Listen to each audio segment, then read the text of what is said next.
আজকের ভিডিওর মূল টপিক হলো interesting fact of Hanuman. Hanumanji সম্পর্কে এমন কিছু তথ্য বলবো যা হয়তোবা এর আগে তুমি কখনোই শুনোনি। হনুমান ছিলেন মহাদেবের একাদশ অবতার। শ্রীরামের পরম ভক্ত হনুমান ছিলেন অষ্ট চিরঞ্জীবীর একজন, অর্থাৎ হনুমান হলেন অমর, তার কোনো মৃত্যু নেই। বিষ্ণুর অবতার শ্রীরামকে সাহায্য করার জন্য অঞ্জনের গর্ভে জন্ম নিলেন মহাদেব। জানেন কি বাল্মীকি রামায়ণ রচনার পূর্বেই রামায়ণ রচনা করেছিলেন হনুমান। একে বলা হয় হনুমদ রামায়ণ।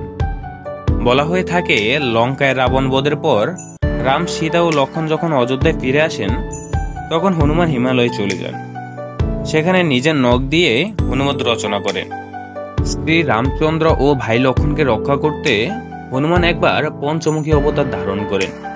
রাবণের সাথে যুদ্ধকালে রহস্যময় অহিরাবণ তন্ত্রবিদ্যা প্রয়োগ করেন এবং রাম ও লক্ষ্মণকে অচেতন করে ফেলেন।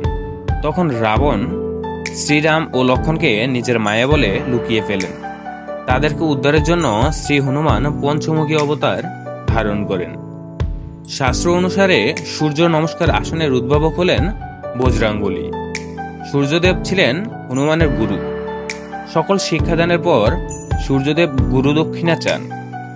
গুরু দক্ষিণা রূপে হনুমান সূর্য নমস্কার আসন উদ্ভাবন করেন। হনুমানের পুত্র মকরধ্বজ সম্বন্ধে আমরা কম লোকই জানি।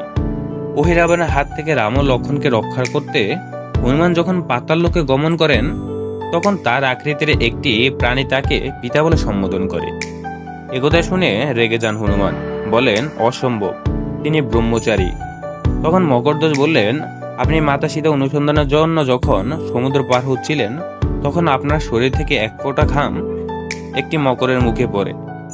তাতেই ওই মকর গর্ভবতী হন এবং তা থেকে মকরধ্বজের জন্ম হন।